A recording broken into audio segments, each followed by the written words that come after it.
Let's greet Chris as we do all our visitors. We love you, we bless you, we appreciate you, and we thank God for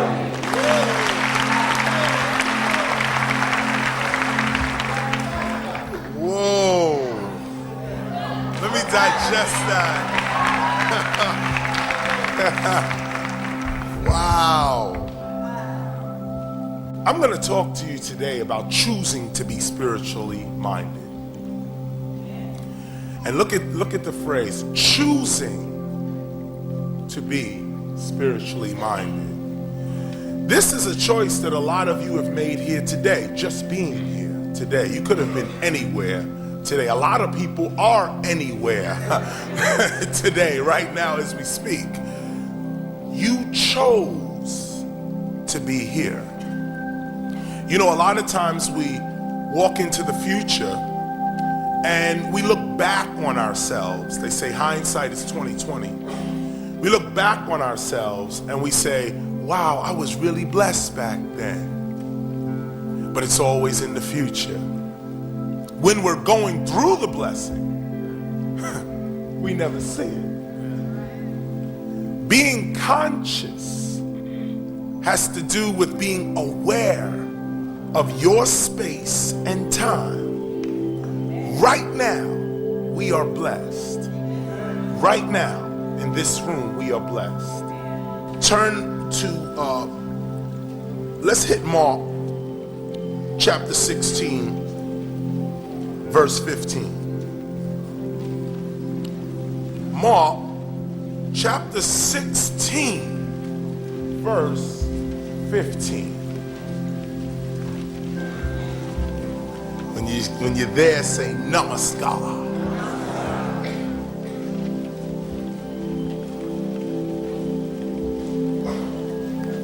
And he said unto them, go ye into all the world and preach the gospel to every creature.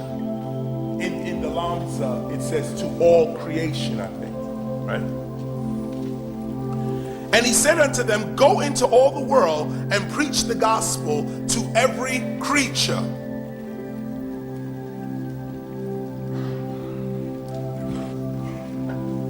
Go ye into all the world. Stop there. Go ye into all the world. I'm spiritual. He told me to get out of the world. Oh, here's the command right here. Go into the world. Not into your church. Oh, man. Go into the world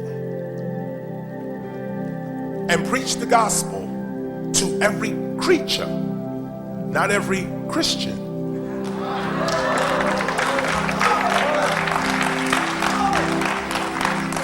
It didn't say preach to every Jew, preach to every Muslim. It didn't even say preach to every human being. It said preach the gospel to every creature. Now stop here, just meditate on this now for a minute. We're told by Christ here to go into the world and preach the gospel to every creature. What kind of gospel is that? If I'm supposed to go into the world and preach this gospel to every creature, or as the Lamsa version says, all creation, that means the gospel is beyond words. That means that whatever the gospel is, a dog can understand it. A bird can understand it. An insect can understand. A bear can, a lion can understand. Go preach the gospel to every creature.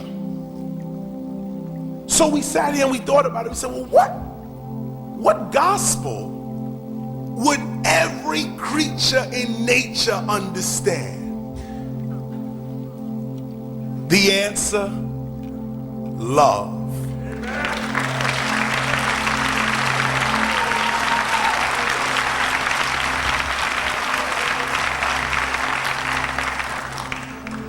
A lot of people misinterpret that and they say, preach the gospel to every creature, and they pick up their book and start talking.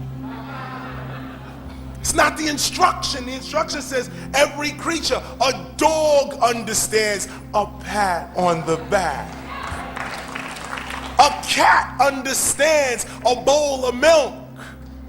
A bird understands bread, seeds, care, compassion, affection. Every creature understands love. So whatever the gospel is, it's not words. Whatever it is, go and preach the gospel. Obviously, this is some kind of an activity. Something we supposed to be doing.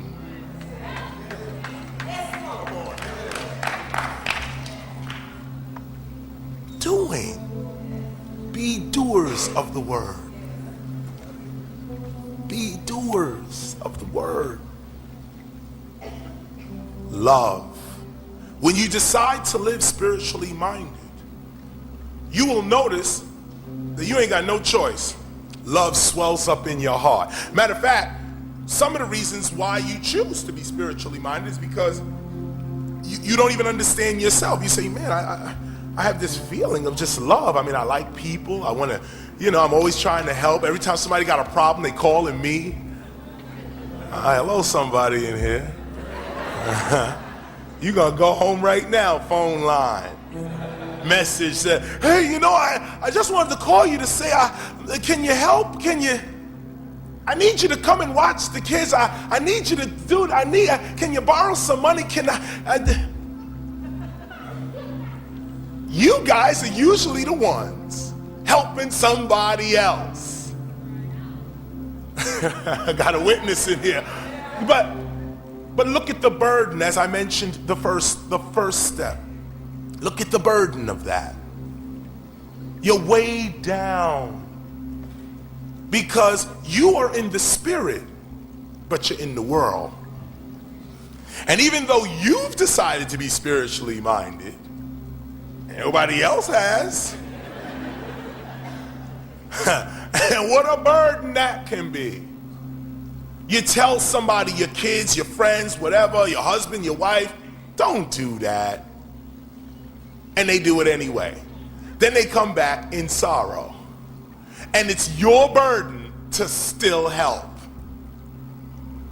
How many times have your kids, those that have children, you said, I don't like so-and-so. So-and-so ain't no good. Why? Because you have wisdom. And you say, I've been there already with so-and-so. And so-and-so's not good. Oh, Ma, Dad, man, come on, man. You always dissing my friends. 3 months later. Oh, what happened to Johnny? Oh, man, he's whack, man.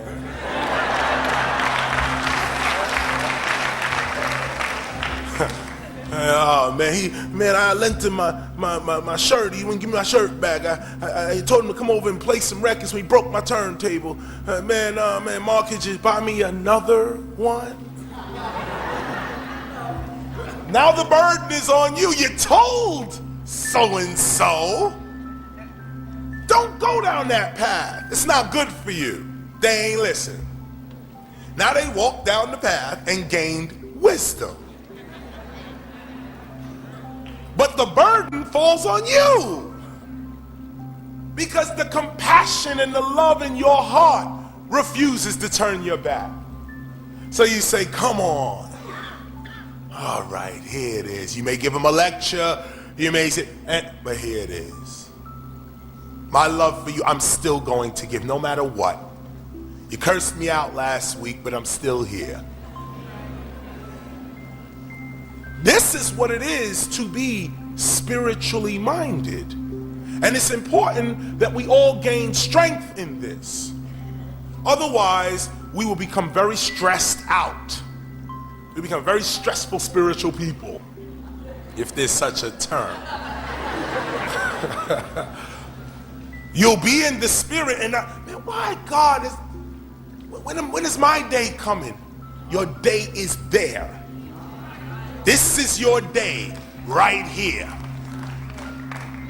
The burden is on you. The cross is on you. You are innocent. You've done no wrong, but somehow you're linked up with the wrong of others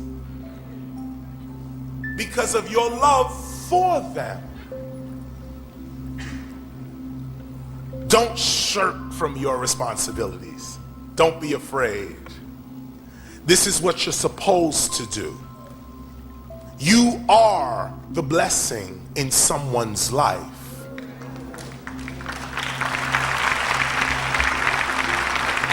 You are the blessing. Don't look at it as a burden. Look at it as, this is who I am. And I am that I am. I am who I am. This is me. I'm not Suzette.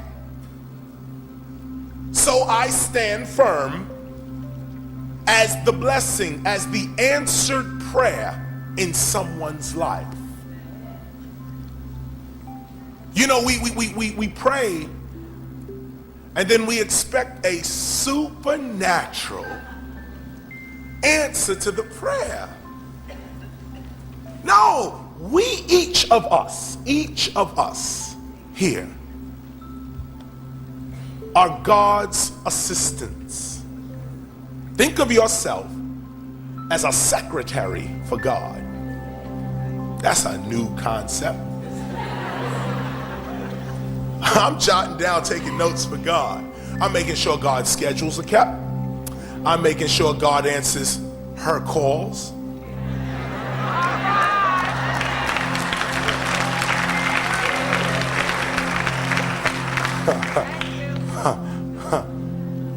I'm God's secretary. And so when someone comes to the office,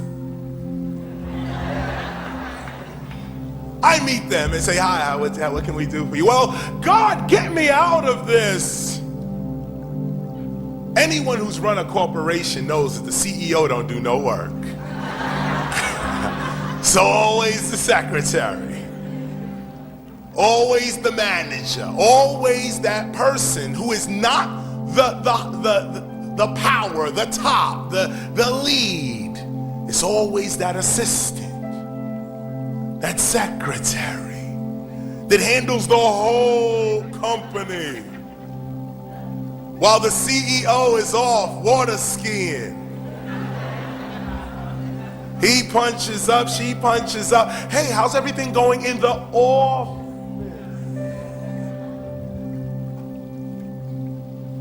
And of course, if you give a negative report, it's you that's fired. Y'all know it's you that's fired. The CEO says, well, you're not doing your job. What do you mean I'm not doing my job? These people are crazy. But what the CEO expects is for you to handle your business. You don't keep running back to the CEO. We got a problem. We got a problem. No, you solve problems. And this is another level of spiritual thought that I'll give you today. Don't look for God to solve your problems. Solve God's problems. Take that in your heart today. It is empowering. When I decided to solve God's problems, my problems got solved. But when I waited on God to solve my problems, I was waiting and waiting and waiting. And then you get that philosophy, wait on the Lord. Just wait, wait, wait. Life go by, you still waiting. No, reverse that real quick. God, look, there's some issues over here, but listen, I'll be right back. I'm gonna solve that for you. I'll be right back. so-and-so over here got an issue, but I'm going to solve that, God. I'm going to come on your behalf, God, and solve these problems. You know, in the Bible, it speaks of God as a parent. And they often use the father analogy or a concept. And God as a parent, I often look at that and I say, if I had a parent that was 1,000,000 years old, if I had a parent that, you know, I respected and I adored, I don't bring my parent problems. I bring my parents the first fruits. I don't go to my father, my mother, and say, I got another problem. No, even if I got a problem, I'ma solve it. I'ma solve it. Now here's what I learned, wisdom-wise. When you step up and say, God, hold on, I'm gonna solve this problem, I'll be right back. God comes with you.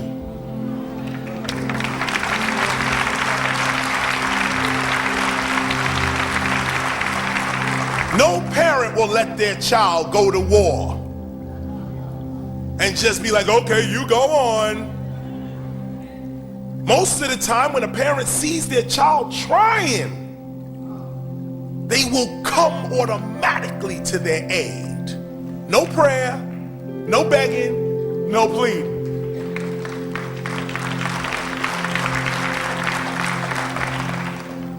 This is the spiritual walk.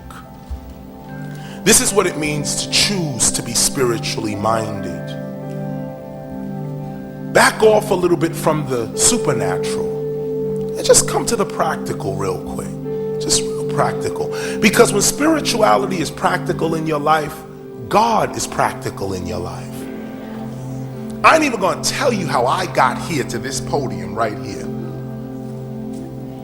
We are marveling over this. We just sit in the back just, you can't, God is awesome.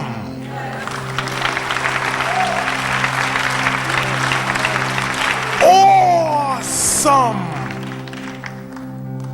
And when you walk in that, no planning on the planet Earth can achieve the things that you can achieve in Christ. So in closing, I'm going to leave you with this thought. Actually, I had a couple of verses to read, but I'm just going to close it out. Yeah.